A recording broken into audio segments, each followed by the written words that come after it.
Bonjour docteur Daniel de Saint-Maur-des-Fossés. Voilà, suite à une grosse entorse à la cheville droite, j'ai toujours des problèmes à cette cheville. Et mon kiné m'a dit que c'était d'ordre neurologique. Je voulais savoir ce que je pouvais faire. Et maintenant, j'ai une bursite sous le pied. Merci, au revoir. Gérald, une bursite sous le pied. Alors il y a peut-être deux choses. Il y a la bursite qui est une inflammation ite. Vous reconnaissez Isabelle le suffixe ite, c'est une inflammation. Bursite de quoi? De la bourse qui est sous le pied. En fait, c'est pas une tendinite, mais au niveau des articulations, il y a une petite bourse avec du liquide synovial dedans, et c'est ça qui peut s'inflammer. Et puis l'histoire d'ordre neurologique, c'est peut-être de l'algodystrophie. Donc il y a peut-être deux choses dans l'histoire de Daniel. Après l'entorse, on sait que l'algodystrophie peut donner des complications qui durent des mois et des mois. C'est dur de s'en débarrasser. C'est un syndrome à la fois vasculaire et neurologique. C'est des douleurs chroniques, c'est une inflammation chronique, et là il y a des centres de la douleur qui peuvent aider, les bains écossais chaud-froid qui peuvent aider, et des médicaments contre la douleur. Et puis la bursite, c'est une inflammation sous le pied. Alors c'est pas comme la tendinite, mais c'est embêtant comme la tendinite, c'est-à-dire que c'est quelque chose qui va durer. Le traitement, c'est des anti-inflammatoires, ce sont des infiltrations de corticoïdes, mais avant il faut en faire le diagnostic, et le meilleur moyen d'en faire le diagnostic, c'est de faire une échographie, voire une IRM. Mais l'échographie, on voit bien cette inflammation de la bourse, ce liquide synovial qui est un peu inflammatoire et un peu gonflé, ça se collecte au niveau de l'articulation de la cheville.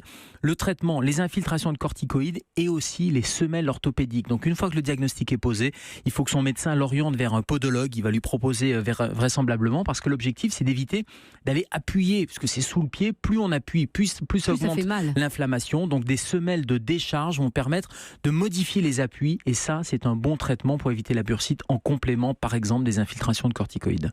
39-21 après la question de Daniel. Christine. Bonjour docteur, je m'appelle Christine. En 1996, il y avait seulement 300 cas de sclérose en plaques. Maintenant, il y en avait 5000. J'aimerais que vous expliquiez pourquoi. Merci. Gérald, effectivement, le chiffre il est parlant. Oui, le chiffre, il est parlant. Elle a raison, Christine. C'est-à-dire que dans le monde, il y a 2,5 millions de patients qui sont atteints de sclérose en plaques. En France, il y a 100 000 personnes. Il y en a plus parce que d'abord c'est mieux diagnostiqué. C'est-à-dire qu'avant on n'y pensait pas, on n'avait pas les moyens diagnostiques. Maintenant on a les moyens diagnostiques, donc on arrive notamment avec l'IRM, ça permet de faire le diagnostic extrêmement précocement de sclérose en plaques. Et puis il y a le vieillissement de la population qui fait que des maladies, alors la sclérose en plaques ça peut toucher aussi l'adulte jeune, mais on sait que ce sont des maladies du système nerveux qui sont liées aussi à l'évolution de la population. Et puis comme c'est une maladie dont on ne connaît pas bien les mécanismes, et on dit souvent c'est plurifactoriel, ça veut dire qu'il y a plusieurs facteurs. Il y a le rôle de l'auto-immunité.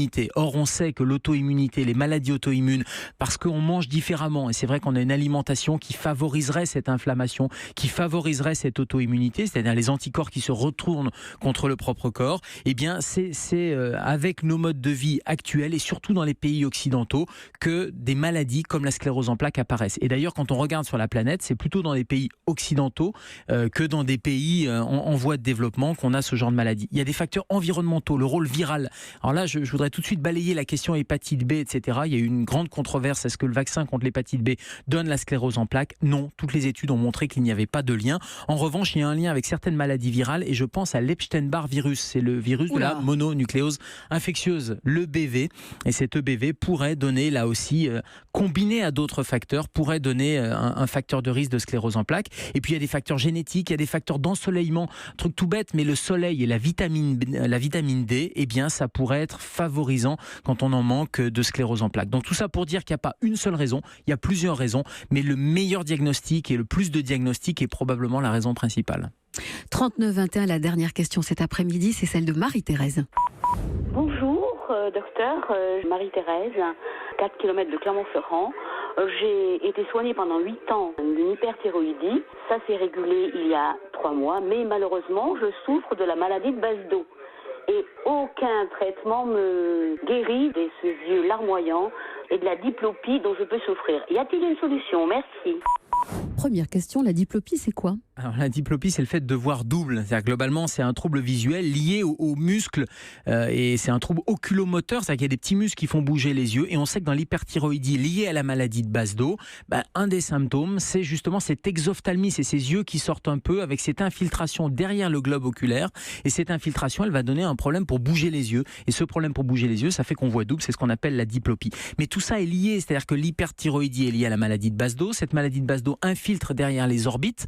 Et donc, du coup, il faut d'abord stabiliser la thyroïde. Et quand Marie-Thérèse nous dit ça fait 3 mois, j'allais dire c'est un petit peu tôt. C'est-à-dire qu'il faut plusieurs mois de thyroïdie, c'est-à-dire de fonctionnement de la thyroïde normale. Donc, il faut attendre à peu près 6 mois pour avoir une stabilisation des hormones thyroïdiennes. Stabilisation qui veut très souvent dire recul des signes oculomoteurs. Donc, il y a bon espoir que spontanément, avec l'équilibre de la thyroïde, ça s'arrange tout seul. Et si ça ne s'arrange pas tout seul, parce qu'il y a une grosse infiltration, parce que c'était une grosse hyperthyroïdie, eh bien, il y a un certain nombre de traitements qu'elle peut mettre en œuvre tout de suite. D'abord, c'est des collyres qui vont lubrifier un peu au niveau de la cornée pour pas que les yeux s'abîment, pour pas que les yeux fassent mal, piquent. Et puis, il y a de l'orthopsie, qui est une espèce de kiné des yeux qui peut permettre de kinésithérapie des yeux qui peut permettre justement de corriger cette diplopie. Les anti-inflammatoires, les corticoïdes peuvent en venir à bout. Et si vraiment ça dure après plusieurs mois, la chirurgie peut être une solution, soit pour décomprimer les petits muscles qui sont comprimés à l'arrière, soit pour jouer au niveau des paupières. Donc il y a un certain nombre de solutions chirurgicales, mais ça c'est vraiment